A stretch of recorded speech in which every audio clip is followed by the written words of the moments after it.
Welcome दोस्तों, आज हम वेडनेसडे के 5वें एपिसोड के बारे में बात करेंगे। इस एपिसोड के शुरुआत में दिखाते हैं कि यूजीन अभी हॉस्पिटल में भर्ती है और वेडनेसडे टाइलर के दिया गए हुए फाइल को निकालती है जिसमें उसके पिताजी के द्वारा किया गया मर्डर दिखाया गया था। वो जानना चाहती है कि उसके पिता ने वो मर्डर क्यों किया था, वो हत्या क्यों की गई थी। और ये वीकेंड है तो इस समय नेवरवोर में पेरेंट्स टीचर मीटिंग थी जिसमें वेडनेसडे के माता पिता आए हुए थे।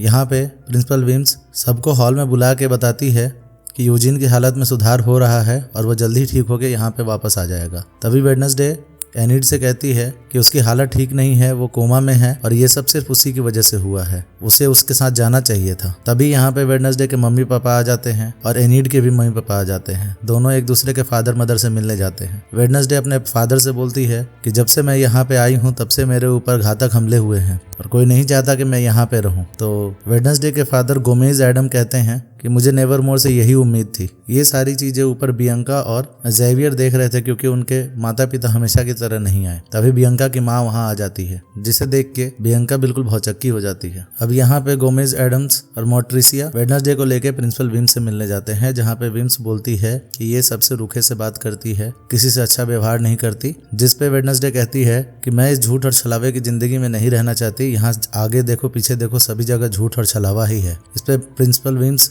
एक सुझाव देती हैं। वो कहती हैं कि आज वेडनेसडे का डॉक्टर के साथ अपॉइंटमेंट है, क्यों नहीं आप लोग साथ में चले जाते हैं। वो लोग इस सुझाव को मान लेते हैं और डॉक्टर के पास चले जाते हैं, जहाँ पे डॉक्टर वेडनेसडे के माता पिता से पूछती है कि आप लोगों को वेडनेसडे के बिना कैसा लग रहा है। इससे पहले कि वो लोग कुछ बोल पाते, वेडनेसडे खड़ी होती है और कहती है कि मुझे आपसे कुछ सवाल पूछने हैं। फिर वो पूछती है कि आप पे ये मर्डर का चार्ज क्यों लगा है और आपने गैरेट गेट्स को क्यों मारा था, मुझे जवाब चाहिए। जिसपे मोट्रिसिया गुस्सा जाती है और गुस्सा होकर बोलती है कि ये जब बातें खत्म हो चुकी हैं और इसका हल भी निकल चुका है तुम इन बातों को बाहर मत निकालो। जिसमें वेडनेसडे गुस्सा हो जाती है और मोर्टिसिया को बोलते हुए चली जाती है कि मैं इन सब का हल खुद ही निकाल लूंगी और मैं सब कुछ खुद ही पता लगा लूंगी। इधर बियंका अपनी माँ के साथ कॉफी शॉप में बैठती है और बात कर रही होती, जहाँ हमें पता चलता है कि बियंका और उसकी माँ में भी कुछ ज्यादा बनता नहीं है और इसी के चलते उसने अपना नाम चेंज करके यहाँ पे बियंका रख लिया था। वेडनेसडे यूजीन से मिलने उसे हॉस्पिटल यहाँ पे उसने थिंग को रख रखा था ताकि यूजीन पे कोई हमला ना कर पाए। तभी यूजीन की माँ वहाँ आती है जो कहती है कि वो हमेशा तुम्हारे बारे में बात करता था। सीन यहाँ से शिफ्ट होता है और शहर की तरफ चला जाता है, जहाँ पे शेरिफ मॉर्ग में आए हुए थे, जहाँ के डॉक्टर की डेथ हो चुकी थी, उनकी किसी ने हत्या कर दी थी। पर यहाँ पे उन्हें एक सुसाइड नोट मिलता है जिससे उन्हें लगता है कि उसने आत्महत्या की है। अब शेरिफ भी सोच में पड़ जाते हैं कि ये डॉक्टर आत्महत्या क्यों करेगा और वो सुसाइड नोट को पढ़ते हैं। उसने अपने सुसाइड नोट में ये लिखा था कि मैं अपने कुकर्मों के लिए शर्मिंदा हूँ क्योंकि मैंने गैरेट गेट्स की नकली रिपोर्ट बनाई थी। इधर वेडनेसडे अपनी माँ को देखती है, वो सेमेंट्री जाती है और वहाँ पे गैरेट गेट्स के कवर पे फूल चढ़ाती है। इसके बाद स्कूल में आते हैं, वहाँ पे सारे पेरेंट्स अपने बच्चों के साथ लंच कर रहे थे। तभी शेरिफ यहाँ आता है और गोमेज एडम्स को अरेस्ट कर लेता है। और वेडनेसडे जेल में अपने पिता से मिलने जाती है और उससे सच्चाई पूछती है। वह बताता है कि गैरेट गेट्स तुम्हारी माँ से बहुत प्यार करता था और वो एक तरफा प्यार में पागल हो चुका था और रेवन डांस के दिन हम दोनों बाहर आके एक दूसरे को किस कर रहे थे, तभी वो वहाँ आ जाता है और वो हम पे हमला करने लगा, जिससे मेरी और उसकी हाथापाई हो गई और गलती से तलवार लगने से उसकी मौत हो गई। वेडनेसडे को ये बात कुछ हजम नहीं होती है, वो शेरिफ से मिलने चली जाती है। शेरिफ से मिलके वो कहती है कि आपको ऐसा नहीं लगता कि ये सारी चाल चल रहे हैं, क्योंकि उस डॉक्टर ने उसी समय आत्महत्या की जब मेरे फादर यहाँ पे पेरेंट्स मीटिंग के लिए आए थे। जिसपे गैपलिन बोलते हैं कि तुम्हारी दुनिया तुम्हारे इशारों पे नहीं चलेगी और तुमने जो सैंपल्स दिए थे उसका डीएनए टेस्ट भी रिपोर्ट भी नेगेटिव आया है, यानी वो उन हत्याओं से मैच नहीं करता। जिसे वेडनेसडे कहती है कि मैं तो सच्चाई का पता लगा के ही रहूंगी। इधर एनिड की माँ उसे एक समर कैंप में जाने के लिए बोलती है ताकि वो खुद को वेयरवुल्फ में बदल सके। वेडनेसडे अपने भाई के साथ अकेले बैठी हुई होती है। यहाँ पे उसका भाई उससे कहता है कि वेडनेसडे तुम ही हो जो पिताजी को बचा सकती हो, क्योंकि मुझे पता है कि हमारे पिताजी गुनहगार नहीं है। अब वेडनेसडे को कहीं ना कहीं अपने पिता के बातों में सच्चाई नजर नहीं आ रही थी, इसलिए वो अपनी माँ के पास सच्चाई पता करने के लिए जा रही थी। तभी वो उसी खुफिया लाइब्रेरी में पहुंचती है जहाँ उसकी माँ पहले से खड़ी थी। तो वो बोलती है कि आपने उस स्कूल में मुझे भेजा जहाँ पे मैं आपकी परछाई बन के रह सकूं। जिसपे मोर्टिसिया बताती है कि ये स्कूल उसके ही पूर्वज द्वारा बनाया गया है जिनका नाम गुडी एडम्स था।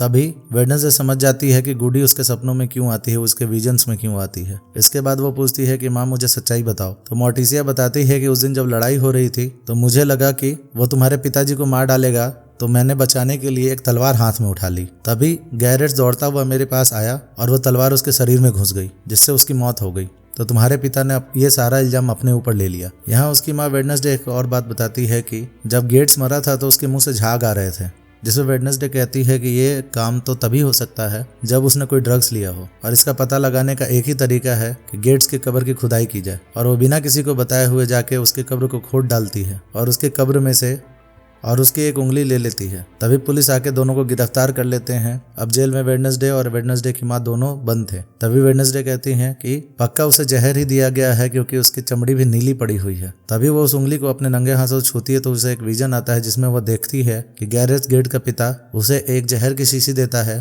ताकि वो यहाँ पे जितने भी आउटकास्ट रहते हैं उन सबको खाने में जहर दे के मार डाले। लेकिन जब वो अंदर आता है तो उसकी नज़र गोमेज एडम्स और मोर्टिसिया पे पड़ जाती है और वो अपना आपा खो देता है और लड़ाई होने लगती है। और उस लड़ाई के बीच में वो ड्रग्स की शीशी टूट के उसके बॉडी में चुभ जाती है, जिससे ड्रग्स उसके शरीर में फैल जाता है और इतना सारा पॉइजन होने के चलते वो अपना आपा खो देता है और मारा जाता है। यानी उसकी मौत तलवार से नहीं, जहर के ओवरडोज से हुई थी। अब जो कि वेडनेसडे और मोर्टिसिया का जुर्म इतना बड़ा नहीं था तो उसे थोड़ी सी धमकी दे के जेल से छोड़ देते हैं। वो सीधा मेयर के पास जाते हैं मिलने के लिए और उससे बोलते हैं कि आपने झूठी रिपोर्ट क्यों बनवाई, आपको पता था कि गैरेट गेट्स की मौत जहर से हुई है। जिस पे मेयर कहता है कि गैरेट गेट के पिता को लगता था कि वो जमीन नेवरमोर वाले ने उसके पूर्वजों से हथिया ली है और मैं इस कस्बे में शांति चाहता था और आउटकास्ट और नॉर्मी लोगों में झगड़ा ना हो जाए, इसके चलते मैंने झूठी रिपोर्ट बनवा दी थी। वो मोर्टिसिया और वेडनेसडे से माफ़ी मांगता है और खुद कोर्ट में गवाही दे देता है कि मैंने उसकी झूठी ऑटोप्सी रिपोर्ट बनवाई थी, जिसके चलते उसके पिता छूट जाते हैं। यानी अब गोमेज एडम्स बाहर आ चुके थे। अब मोर्टिसिया और वेडनेसडे बाहर आते हैं, जहाँ पे वेडनेसडे मोर्टिसिया को बता देती है कि उसे विजन्स आते हैं।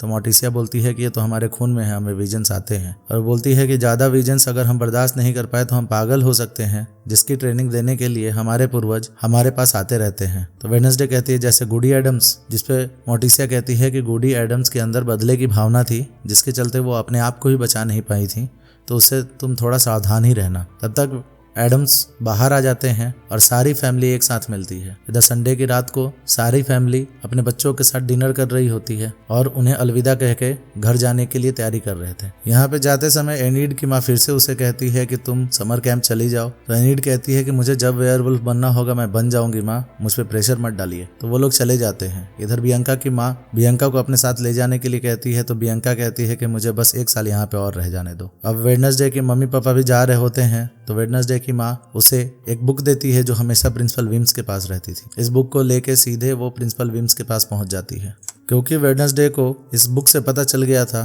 कि प्रिंसिपल विम्स किसी का भी रूप पकड़ सकती हैं। तो उसे लगता है कि वही रूप बदल के उस क्रिएचर में बदल जाती हैं और लोगों को मारती है। यही बात वो विम्स से कहती है, जिसपे विम्स गुस्सा हो जाती है और कहती है कि ऐसा नहीं है, रोवन तुम्हें मारना चाहता था और ये बात उसके पिता भी जानते हैं और मैं क्रिएचर के रूप में नहीं बदल सकती। हाँ, ये मैं अपना रूप बदल सकती हूँ।